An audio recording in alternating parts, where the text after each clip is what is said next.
Ito na yung pag-aanakan ni Rico. Naka-ready na kami.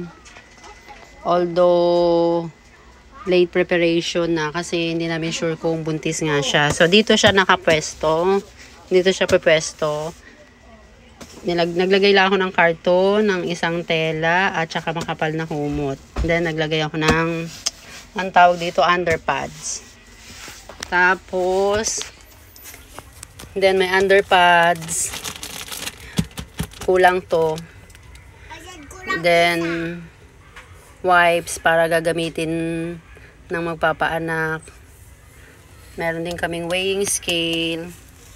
Kasi paglabas ng babies, ay ng puppies, tinitimbang namin. And then, kaya ako may notebook at ballpen para isulat dito yung timbang, kung anong color, kaya may collar dito.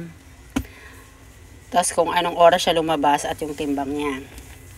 Ayan yung purpose ng notebook. And then, ayun nga, may collar. May mga collar, iba't ibang color. May gloves. Then, may gunting kung sakaling may gugupitin. Siyempre, alcohol.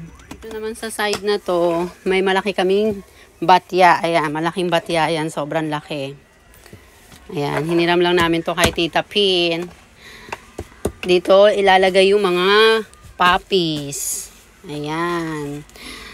Lagi namin hinihiram to pag nagpapaanak kami. Dito naman sa taas, ayan, naglagay si Dudong ng bulb. Naglalagay talaga kami dito. 100 watts dapat yan. So ngayon 25 lang muna. Papalitan namin yan pag lumabas na yung mga puppies. Kasi etong batya, itatapat namin dyan.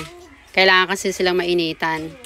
And then, i-connect pa namin yan kay Alexa para pag tamad kami magbukas, si Alexa na lang utusan namin.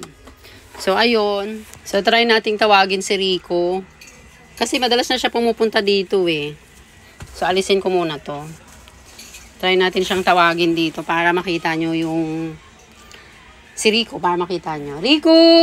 Rico! O, higa ka na doon. Rico. O, ayan na siya. Higa, higa. No, dyan, higa. Patingin ng baby. Patingin ng baby. Higa na. Higa. O, ito na si Rico. Ayan.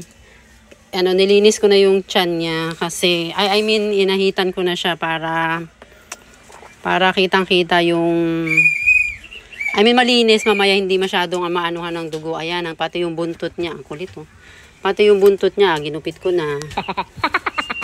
Ayan. Wala akong shaver. Kasi yung hinihiram namin kay Tita Edna, nasira na. So, mano-mano. Gupit na lang yan ng gunting.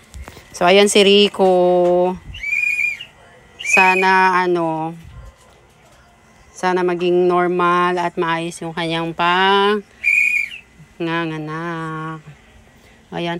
Nung nakaraan hindi namin makita eh. Yung tiyan niya na maliit kasi eh. Tapos bigla na lang lumubo. Kala nga namin hindi siya buntis eh. So ayun yung mga preparation namin sa kanila. Sa mga alaga namin pag nanganganak sila. Eto, naligo na siya nung isang araw. Pinaliguan ko na si Rico. Then saka ko inahitan. Tapos yung dede niya, pinunasan ko na yan ng maligamgam. Kasi ang daming itim niyan eh. Pinunasan ko na ng maligamgam na tubig yan. So, ayan si Rico. Good luck, Mami Rico. For the second time. So, kahit ilan yan, basta healthy. So, next update na lang po. Thank you, guys.